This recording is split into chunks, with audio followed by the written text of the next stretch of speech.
철수 씨, 칠순 잔치까지 아직 한참 남았는데 벌써 황혼이란 단어가 꽤 익숙해진 나이였어요. 평생을 회사에 바치고 시계추처럼 살다 은퇴한 지 어느덧 반년. 처음엔 기대가 컸죠.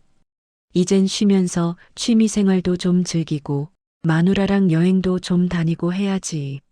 하지만 현실은 드라마와 너무 달랐습니다. 아침에 눈을 뜨면 뭐부터 해야 할지 막막했어요. 젊을 땐 출근 준비로 바빴는데 이제는 그저 멍하니 천장만 바라볼 때가 많았습니다.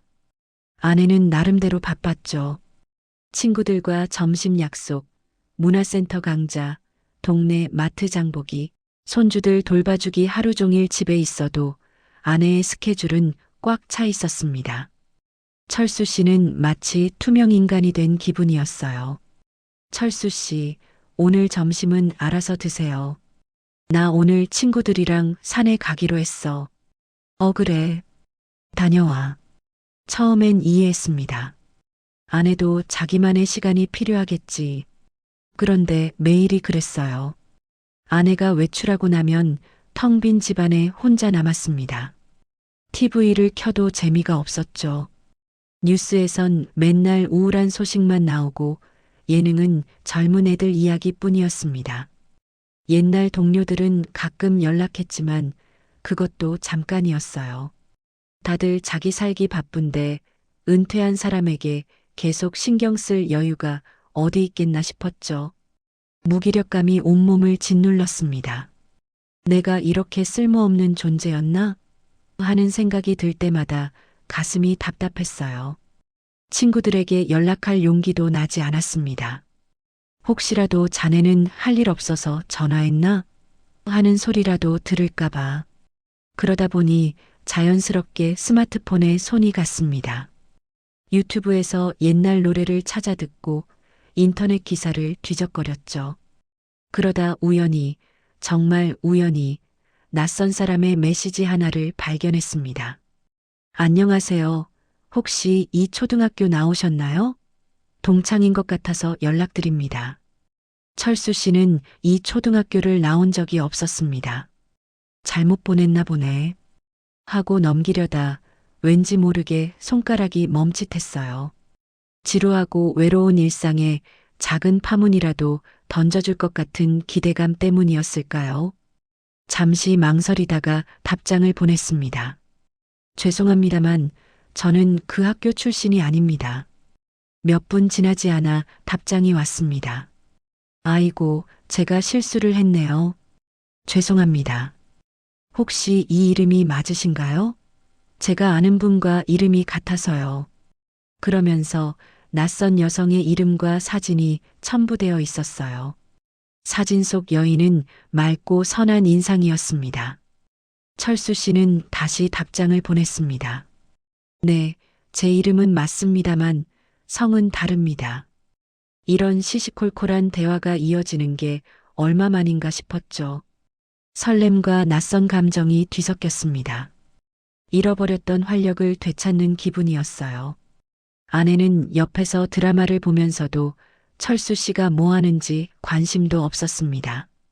이 순간 철수 씨는 아주 잠깐 잊고 살았던 자신만의 세계를 발견한 것 같았습니다.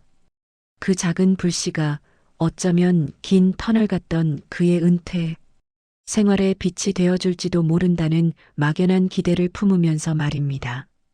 낯선 여성과의 메시지는 예상치 못하게 철수 씨의 무료한 일상에 활력을 불어넣었습니다. 그녀의 이름은 미경이었습니다. 처음에는 동창을 찾는다는 명목이었지만 대화는 자연스럽게 흘러갔죠. 미경 씨는 철수 씨의 나이 또래인 듯했고 따뜻하고 이해심 많은 말씨로 철수 씨의 마음을 사로잡았습니다. 어르신은 은퇴하고 요즘 뭐하고 지내세요? 저는 아직 젊은데도 요즘 너무 힘들어서 매일 한숨만 쉬네요. 어르신이라니 왠지 모르게 기분 좋은 호칭이었습니다. 철수 씨는 그동안 누구에게도 털어놓지 못했던 외로움과 무기력감을 미경 씨에게 이야기하기 시작했습니다.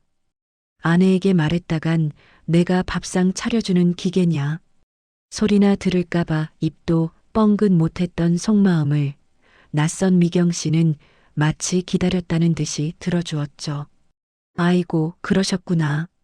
저희 아버님도 은퇴하고 한동안 힘들어 하셨어요. 남자들은 평생 사회생활 하다가 갑자기 집에 있으면 얼마나 답답하시겠어요. 누가 좀 알아주고 말벗이라도 되어주면 좋을 텐데 말이에요. 미경 씨의 말 한마디 한마디가 철수 씨의 가슴에 와닿았습니다. 그래, 바로 이 말이야. 누가 내 마음을 이렇게 잘 알아줄까? 그녀는 철수 씨가 좋아하는 옛날 드라마 이야기, 정치 얘기, 심지어 요즘 젊은 애들 얘기까지 스스럼 없이 나눴습니다. 신기하게도 미경 씨는 철수 씨의 취미와 관심사까지 꿰뚫고 있는 듯 했습니다. 어르신, 혹시 옛날에 용산구에 사셨나요? 제가 거기서 자랐는데 혹시 아시는 분인가 해서요. 아니, 나는 용산은 아니고 강북에서 살았는데, 아, 그러셨구나. 왠지 모르게 어르신이랑 통하는 게 많아서 착각했나 봐요. 혹시 옛날에 별이 빛나는 밤에 라디오 들으셨어요? 저는 그거 들으면서 잠들곤 했는데. 미경 씨는 교묘하게 철수 씨의 기억을 자극했습니다. 그녀와의 대화는 마치 오래된 친구를 만난 것처럼 편안했고 동시에 잊고 살았던 열정을 다시 불러일으키는 듯했죠. 철수 씨는 아내 몰래 늦은 밤까지 미경 씨와 메시지를 주고받았습니다.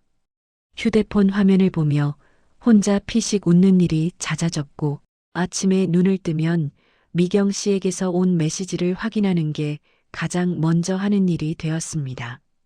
아내는 철수 씨의 변화를 눈치채지 못했습니다. 혹은 관심이 없었는지도 모릅니다. 철수 씨는 미경 씨와의 관계를 아내에게 숨기는 것에 대해 죄책감을 느꼈지만 동시에 이 작은 비밀이 주는 짜릿함도 있었습니다. 그는 다시 살아있는 것 같았습니다. 누군가에게 필요한 존재가 된 것 같은 기분. 어느 날 미경 씨가 조심스럽게 이야기를 꺼냈습니다. 어르신, 사실 제가 요즘 좀 힘든 일이 있어요. 저희 엄마가 갑자기 쓰러지셔서 병원비가 좀 많이 들어가게 됐는데 철수 씨는 가슴이 철렁 내려앉았습니다. 늘 밝고 씩씩하던 미경 씨가 힘들어한다니 마음이 아팠죠. 내가 아버님 같다고 했으니 나한테 의지하는 건가 하는 생각에 뿌듯함마저 들었습니다. 아이고, 안쓰러워라. 무슨 일인데? 힘내세요, 미경 씨. 철수 씨는 진심으로 미경 씨를 위로했고 그녀에게 작은 도움이 되고 싶은 마음이 커져만 갔습니다. 그는 아직 몰랐습니다. 이 작은 씨앗이 그의 삶에 어떤 폭풍을 몰고 올지 말입니다. 그저 눈앞의 외로움을 달래주는 따뜻한 위로에 취해 있을 뿐이었죠. 미경 씨의 이야기는 철수 씨의 마음을 흔들었습니다. 그녀의 어머니가 갑자기 위독해졌다는 말에 철수 씨는 밤새 잠을 설쳤죠. 어르신, 죄송해요. 이런 말씀드리기 너무 염치 없지만 제가 지금 당장 쓸 돈이 없어서요. 병원에서는 빨리 입원 수속을 밟으라고 하는데 정말 막막하네요. 미경 씨는 울먹이는 듯한 목소리로 철수 씨에게 매달렸습니다. 철수 씨는 평생을 일하며 모아둔 돈을 은행에 넣어두었지만 그 돈을 타인에게 빌려주는 것은 한 번도 생각해 본 적 없는 일이었어요. 그러나 미경 씨의 절박한 상황과 그간 그에게 주었던 따뜻한 위로들이 머릿속을 스쳐 지나갔습니다. 그래, 이 아이가 아니었으면 나는 여전히 외로운 노인네였을 거야. 고민 끝에 철수 씨는 작은 금액을 송금해 주었습니다. 일단 급한 대로 이거라도 보낼 테니 미경 씨 어머니 잘 돌봐드려요. 미경 씨는 감격하며 고마움을 표현했습니다. 어르신, 정말 감사합니다. 은혜는 평생 잊지 않을게요. 어르신은 제게 생명의 은인이세요. 그녀의 감격스러운 목소리에 철수 씨는 가슴이 뿌듯했습니다. 누군가에게 이런 큰 도움을 줄 수 있다는 사실에 스스로 대견스럽기까지 했죠. 며칠 후 미경 씨는 또 다른 어려움을 호소했습니다. 어머니의 치료비가 생각보다 많이 나온다는 것이었습니다. 어르신, 병원비는 어찌어찌 해결했는데 퇴원하고 나서 요양병원에 모셔야 할 것 같아요. 근데 요양병원 비용이 만만치 않네요. 정말이지 제가 왜 이렇게 팔자가 고단한지 미경 씨는 한숨을 쉬며 철수 씨에게 하소연했습니다. 철수 씨는 며칠 밤낮을 고민했죠. 아내 몰래 돈을 빼쓰는 것은 불안했지만 미경 씨가 어려움에 처한 것을 모른 척할 수는 없었습니다. 그는 결국 은행에서 돈을 인출하여 미경 씨에게 송금했습니다. 나중에 돌려받으면 되지 뭐. 철수 씨는 그렇게 스스로를 설득했죠. 아내는 철수 씨의 달라진 모습을 눈치채기 시작했습니다. 밤늦게까지 핸드폰을 들여다보고 혼자 웃는가 하면 어쩐지 초조해 보일 때도 있었습니다. 여보, 요즘 당신 왜 그래? 밤에 잠도 안 자고. 뭘 그렇게 봐? 혹시 무슨 문제 있어? 아니야, 그냥 뉴스 좀 보고 있었어. 당신은 빨리 잠이나 자. 철수 씨는 퉁명스럽게 대꾸하며 아내의 시선을 피했습니다. 아내와의 대화는 점점 줄어들고 집안에는 어색한 침묵이 흘렀습니다. 철수 씨의 머릿속은 온통 미경 씨 생각으로 가득했죠.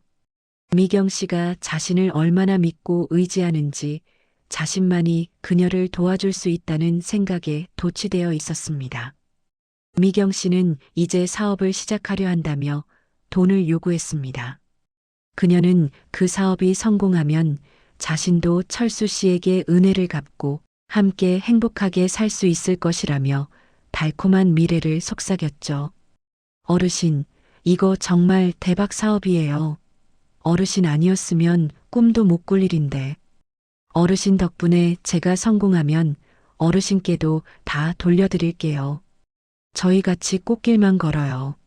철수 씨는 그녀의 말에 흔들렸습니다. 그동안 모아둔 노후 자금까지 꺼내야 할 상황이었어요. 손이 덜덜 떨렸지만 그는 미경 씨의 눈물 섞인 목소리와 미래에 대한 약속을 뿌리칠 수 없었습니다. 아내가 잠든 새벽 그는 몰래 통장과 도장을 들고 집을 나섰습니다. 이것만 해주면 미경 씨도 잘 되고 나도 다시 활력을 찾을 수 있을 거야. 그는 불안한 마음을 애써 외면하며 은행으로 향했습니다. 철수 씨는 은행에서 거액을 인출해 미경 씨에게 송금했습니다. 통장이 텅 비어가는 것을 보면서도 그는 미경 씨가 자신에게 약속한 꽃길을 상상하며 애써 불안감을 잠재웠죠. 이제 다 잘 될 거야. 미경 씨도 나도. 송금을 마친 순간 미경 씨에게서 감격스러운 메시지가 도착했습니다. 어르신, 정말 감사합니다. 평생 잊지 않을게요. 어르신은 제게 하늘에서 내려온 동아줄이세요. 이제 제가 이 은혜 꼭 갚을게요. 그녀의 메시지는 잠시 철수 씨의 마음을 안심시켰습니다. 그러나 그것이 마지막이었습니다. 다음 날부터 미경 씨에게서 답장이 오지 않았습니다. 철수 씨는 초조하게 메시지를 보냈지만 그녀의 프로필 사진은 사라졌고 메시지는 읽음 표시조차 되지 않았죠. 휴대폰을 쥐고 밤새 뒤척였습니다. 식은땀이 흘렀어요. 혹시 무슨 일이 생긴 건 아닐까 불길한 예감이 머리를 스쳤습니다. 며칠이 지나도 미경 씨에게서는 아무런 연락이 없었습니다. 철수 씨는 그제야 머릿속에 안개가 걷히는 기분이었죠. 설마 사기인가?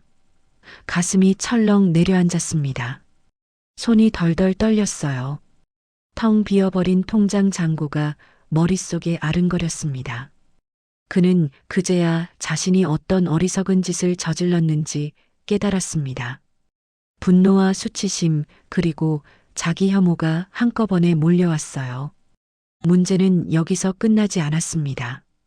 아내가 평소 관리하던 생활비 통장의 잔고가 줄어든 것을 알아차린 것입니다. 여보, 통장에 왜 이렇게 돈이 많이 빠져나갔어요? 당신이 쓴 거예요? 어디다 쓴 거예요? 아내의 날카로운 질문에 철수 씨는 아무 말도 할 수 없었습니다. 눈앞이 캄캄해졌죠. 결국 모든 것을 털어놓을 수밖에 없었습니다. 그의 이야기가 끝나자 아내의 얼굴은 창백해졌어요. 분노와 배신감, 그리고 허탈감이 뒤섞인 표정이었습니다. 당신 미쳤어. 그동안 우리가 얼마나 고생해서 모은 돈인데, 이름도 모르는 여자한테 홀려서 다 날려? 내가 그렇게 한심해. 아내의 절규가 집안을 흔들었습니다. 철수 씨는 고개를 들 수 없었어요. 평생을 함께 해온 아내에게 이런 상처를 주었다는 사실에 죄책감에 몸둘 바를 몰랐습니다. 그날 밤 철수 씨 부부는 한마디도 하지 않았습니다. 텅 빈 통장만큼이나 마음도 텅 비어버린 것 같았죠. 다음 날 철수 씨는 경찰서에 가서 모든 사실을 털어놓았습니다. 그러나 경찰은 이미 흔적도 없이 사라진 미경 씨를 찾기 힘들 것이라고 했습니다. 보이스피싱, 로맨스 스캠 뉴스에서만 보던 일들이 자신의 현실이 될 줄은 상상도 못했죠. 며칠 밤낮을 울고 불며 싸우던 부부는 결국 서로에게 등을 돌렸습니다.